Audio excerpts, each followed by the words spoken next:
Alright guys, how's it going? Welcome back. What's the definition of insanity? It's doing the same thing over and over and over again, but expecting different results. Keep that in mind because last month I bought a Peugeot 3008 in black, semi-automatic, and within a week it broke and cost me a new gearbox. So guess what I've bought today? In the words of DJ Khaled, another one. Why, you might ask? Good question. I'm afraid I don't have an answer for you. I suppose I figured that lightning can't strike twice in the same place, can it? Or can it? I mentioned in a recent garage tour walk-around style video that I quite like the Peugeot 3008. They're decent cars, generally, if they've been looked after. I quite like the driving position, the practicality, and they've got a split folding tailgate like a Range Rover. They make one with a manual gearbox, which is alright to be fair. Then they make one with a full automatic with a torque converter, and that's alright too. But then they make a semi-automatic, which is hateful and fills me with dread. Yeah. The semi-automatic is basically a manual gearbox, but the gear changes are done by a robot. And a bit like the French themselves, most of the time it just doesn't like to work. So just to recap for those at the back who aren't listening, the one that I bought last month which broke was a semi-automatic, and the one which I bought today is also a semi-automatic. Same things over and over again, but expecting different results. Insanity. Now I've paid just £2,500 for this. It's a late 2011 and it's done 90,000 miles, so I'm fully aware that this is just a roll of the dice. This might bite me in the bottom like the last one, but you know, let's stay optimistic. The gearbox repair on the last one cost me £1,200 to fix, plus VAT. So I'm hoping, like I say, I paid £2,500 for this, it should be worth about £4,500. So worst case, even if the gearbox is broken I've got to repair it, there's still some profit there. It is risky business though this, and I'm not talking about that Tom Cruise film. As always, before I agreed to buy this car, I did a vehicle history check using Car Vertical. Now it's really easy to use. All you do is go to carvertical.com, type in the vehicle reg or the VIN number. It isn't expensive and it can save you buying a complete headache. It's cheaper still if you use my promo code HIGHPEAK, or alternatively, click the link below in the video description. As you can see with this Peugeot, it's never been stolen, never been involved in any accidents, there's no outstanding finance on it, and it's never had a mileage rollback, so we're all clear on all four fronts. It also shows all the previous MOT history and it provides a rough market value. I'm hoping then that this one drives okay and the gearbox is smooth and there should be a decent profit. That should make up for the previous one, which I actually lost money on. Swings and roundabouts this job, isn't it? Or snakes and ladders, that's exactly what it's like. Some days you go forward 3 steps, the next day you go backwards 2. Anyway, let's go and have a look, shall we? See how jerky this box is. Wish me luck. Well, we're here. Look at the state of the bonnet. I think it's bird muck, but it might be a pterodactyl. It's black, it's got those wind deflectors that I don't like. These parking sensors are acting up lately. We've got alloys which look a little bit curbed. Somebody's painted the calipers gold. Very jazzy. It does need a good clean and a good buff. And it's parked in bay 13, which is a bit unlucky. We could do with a fresh set of number plates. So far it looks like a 90,000 mile Peugeot, to be honest. What am I trying to do here? This is terrible parking. Let's go and have a look then. Why would you paint your calipers gold? Rightio. Well, I mean, I've bought worse cars. We've got a bit of a scuff here, have we, or is it just dirt? Oh no, it's just dirt. A little bit of a scuff, but I think that would buff out, genuinely. On this side, we've got a, what brand is this tyre? Nope. Cormoran. Thought that was an Indian food dish. Those brake discs look a little bit, oh, they're very ropey actually. I think it needs new brake discs. Apart from the tyre brand being one that I've never heard of, there is plenty of tread left. This is actually quite a good sign here. In fact, this might be a good lesson. We've got door protectors on, which I don't like, and these wind deflectors, but it kind of shows that somebody's looked after it. And there's more evidence of that with the keys. Wait till you see these. I've never seen this before. We've got 2 sets of keys, but one of them is in its own little purse, which I'll be honest, I think is hideous, but it shows that somebody cares. Somebody with some pride. Now we've got another Cormoran tyre here, That one's on about 4mm, and the discs actually is a little bit lipped, but better shape than the back discs. It's quite high spec because we've got the chrome at the bottom and the powerful mirrors. But look at all this bird dung. What has it been eating?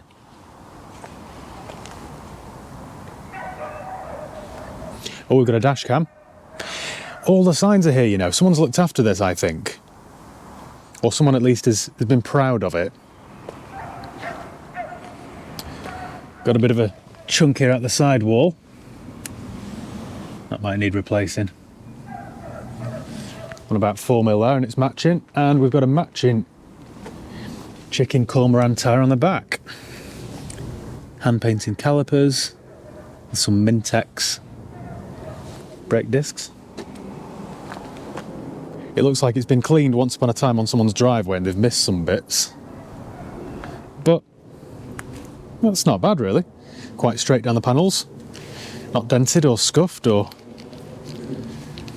damaged. It's the EHDI, so it'll be cheap road tax. The light lenses aren't cracked or letting in water. We've got matching plates from S18, that's Sheffield somewhere, isn't it? The mirrors work. Right. Let me show you then the Range Rover style tailgate. That goes up. They've had a little dog by the looks of things, little terrier. And again, even look at that, look. Well, there's the Range Rover style split folding tailgate. They put a boot mat on, which shows a bit of pride. Oh, very hairy. Very hairy. Oh, look at that. A torch.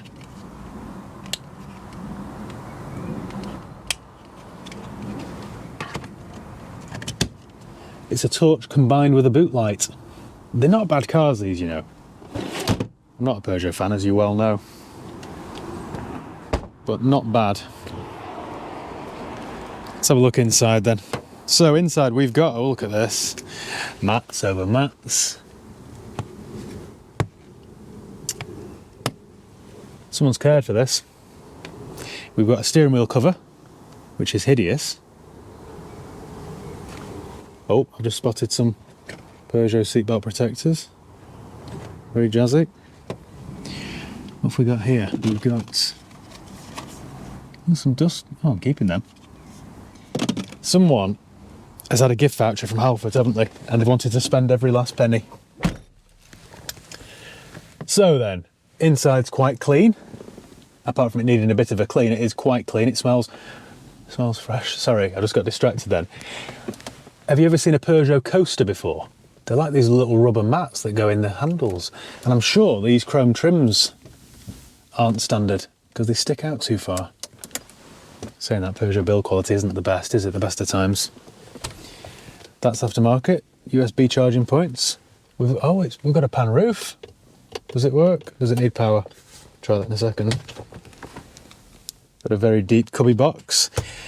I quite like the driving position of these. Like I said earlier, everything's you're kind of cocooned within it. Got a grab handle there so that you can cope with all the G-force on bends. That though, that is the thing which turns my stomach. I'll demonstrate that when we drive it. Now, have we got any lights? Whoa! Heart FM. Very loud as well. I think we've got head-up display here. So it's done 90,000 miles. Nearly half a tank of fuel. All these, by the way, are signs that someone's cared for it. Usually, when I buy something from a main dealer, it's traded in with fumes because the last person's tried to eke out every last penny from the tank. But when you get something with half a tank of diesel, it means that someone's just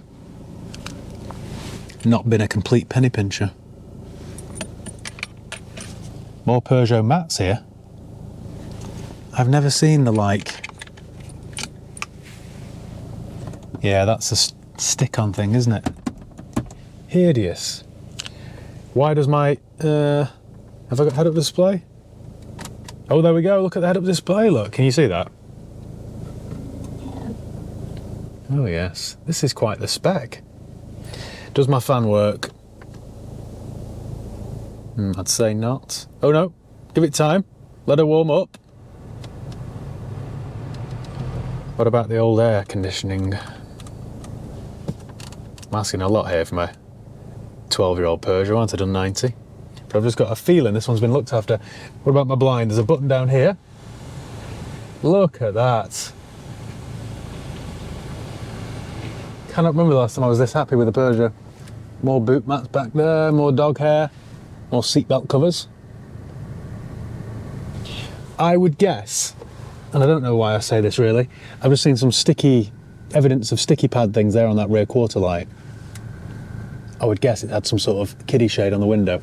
I think this was somebody's grandparents' car and they've had the grandchildren in the back. That's why it's got a dash cam, and that's why we've got all these extra little bits.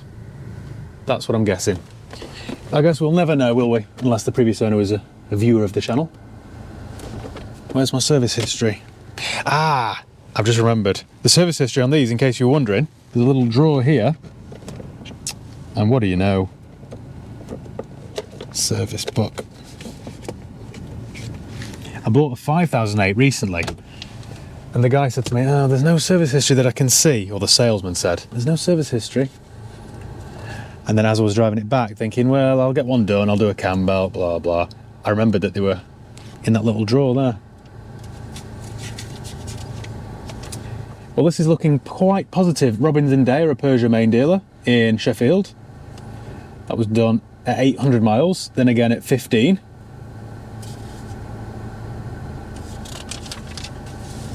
Then another one, Dronfield Auto Care at 27.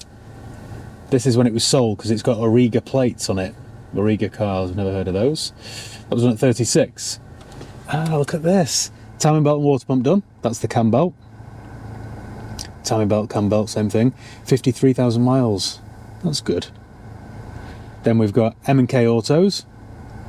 Then we've got another one at J&S Car Sales. Right, so it's had another owner. Then T&A Whitefield Limited, rear of Bury New Road. That was done at 80. So last serviced at 80, and it's now done 90. So I shall give it a service, an MOT. But that's made me feel better. No CDs. Yeah, look at the little coasters. Sad. Right. These little, I've never seen a steering wheel cover like this. It's not really covering anything, is it? It's just kind of, just on the sides, which is weird. We've got paddles here to change the gears yourself. For those moments when you want to feel like Jensen Button. What else can I show you? I think, should we drive it? Because it's all about the drive. This is going to be, well, actually, no, I was going to say this is going to be horrendous. If it's got this sort of service history, this might actually be smooth-ish. As smooth as a 90,000 mile Peugeot semi-automatic gearbox can be. Let's get it on the road then. Right.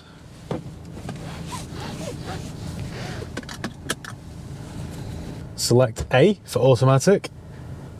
Disengage the handbrake.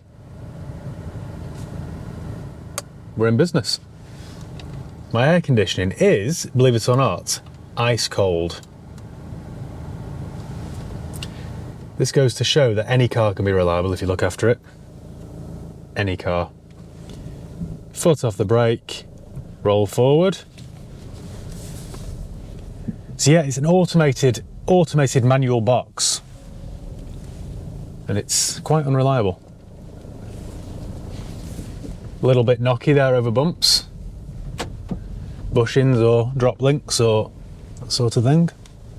Where are you going? Do you know yet? Cheers. It's changing all right. We're in, what are we in, third, I guess? There's a little bit knocky on the front. A little bit loose, like it's done 90. We've got automatic lights, cruise control. You've got to drive these very gently. If you're heavy-footed with them, you will get whiplash. Well, I am surprised. Usually they always drive as if the clutch is slipping. If you're a little bit heavy-footed with them, you just hear as it starts to wind up. But this, it's not bad at all. maybe my old definition of insanity needs some work. Actually, it wasn't my definition, was it? I think it was Albert Einstein. I cannot believe my eyes and ears. This is changing gear pretty well. Should we try manual? Like Michael Schumacher. We're in fourth, down to third, second, feel the power, third. Well, that is doing its job very, oh, it's a 6-speed, very well. I can't believe this. I suspect this has had a new gearbox at some point. You don't get semi-autos, I was going to say Citroens, they're the same thing, aren't they? You don't get semi-auto Peugeots with 90,000 miles on the clock that drive this well. I'm over the moon with this.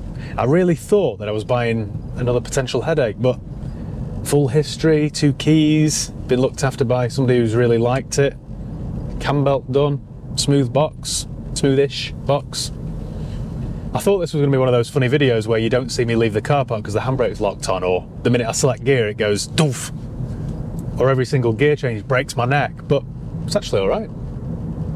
There's not much to see here, people. What a shrewd businessman I am. You all thought I was being stupid, didn't you? I do much prefer the manual 3008, they would be under no illusion. Right, well, I think I'm going to go straight to my mechanics now, drop it off for a service, MOT, get them to see why it's knocking on the front end, get them to do that. Then once it's done there, I shall take it to my valeters for a full detailed clean. And I think I might screw some number plates on myself. I think then we've got a retail car. This should be, well, it's certainly £4,000. I had a quick look on the internet. Certainly I think possibly 4,250, 4,450, 4.5. That's where it needs to be. And hopefully the profit on this should make up for the loss on the other. Happy days, as they say. Right, I'll catch up with you in a week or so. Cheers, guys. Right, and we're back, and it's all serviced, MOT'd and ready to go. But is there any profit left in the deal? You'll have to wait and see. You might all have thought I was a bit mad for buying another one of these so soon after being burnt by one, but luckily, fortunately, it all turned out fine. You really ought to have a bit more faith in me by now. After we last spoke, I took it down to my mechanics for a service and an MOT, and I asked them for no advisor items. If it needed something, just deal with it. And then 2 days later, what do you know, it was all ready to go, with minimal issues. All this needed was an offside front coil spring and an offside front tyre. That was it. Then I picked it up from there and took it over to Tameside Valeting for a full detailed clean. If you remember, it had been defecated on by something large and angry. The interior wasn't too bad apart from a few dog hairs, but now, look at it. You could eat your dinner off this car now. It's all nice and clean and presentable. I picked it up from there this morning and fitted 2 new registration plates, which instantly lifted it. The old ones were a bit tired looking. And that's about it. I think it looks pretty good. It'll now do somebody for another 3 years, 4 years, 5 years maybe. Depends how you look after it, depends how you drive it. I know through experience that this robotic automatic gearbox isn't the most reliable, but if you drive it sensibly and you keep looking after it, then there's no reason why it should just fail suddenly. I think the problems really start when you start driving this aggressively. But into second, it's all functioning fine. To be honest, the fact that this car hasn't been completely condemned by my mechanic supports my theory that it's actually been well looked after this. All this aftermarket tat, as much as I don't like it, shows the previous owner had a bit of pride, shows they cared. I mean, I love my cars, as you well know. I treat them right, I service them, I look after them, but I've never loved anything quite enough to buy it a coaster for the cup holder. And I've never loved my cars enough to buy a purse for the spare key. That's a new one on me, that. Anyway, let me pull over somewhere and I'll talk you through my costs. Let's see if there's any profit left in this one. Well, here'll do then. Right, so then, let me find my expenses. So, we'll start off with the valet then. The valet was £70, the new number plates were £12, my bill at my mechanics was £325, so let me show you how that breaks down. We had an oil change and an oil filter, so the oil filter was £8.50, the oil was £25, an offside front coil spring was £58, offside front tyre was £56, labour of £90 and an MOT test fee, plus the VAT takes it to £325. That's it. It's unusual, isn't it? So my total spend on this car was £407. So add in the £2,500 I paid for it, that takes my total to £2,907. I've currently got this advertised for 4,295, which according to Auto Trader's price marker says good price, which is about all I can do. If I get the asking price, that'll leave me with a profit of £1,388. So, not bad going. You might be wondering why I've left all this aftermarket tat on, all the coasters and the dash cam and all that sort of stuff. It isn't my cup of tea, to be honest, as you well know. But we're all different, aren't we? So why throw it all away when the next person might actually quite like it? That was my theory. It isn't too obnoxious, is it? And like I say, I think it just shows that the previous owner cared about it. So, I think that's about it. Thank you once again for watching. Make sure you give the video a thumbs up if you enjoyed it. Make sure you subscribe if you haven't done already. You can follow me on Facebook, Instagram, Twitter. I'll leave the link below. Also, check out my property channel, High Peak Property. I'm trying to do a video every single Tuesday, so there's one a week. So check that out. And don't forget to check out Car Vertical. Use the promo code HIGHPEAK for 10% off. Right, cheers guys. See you next time.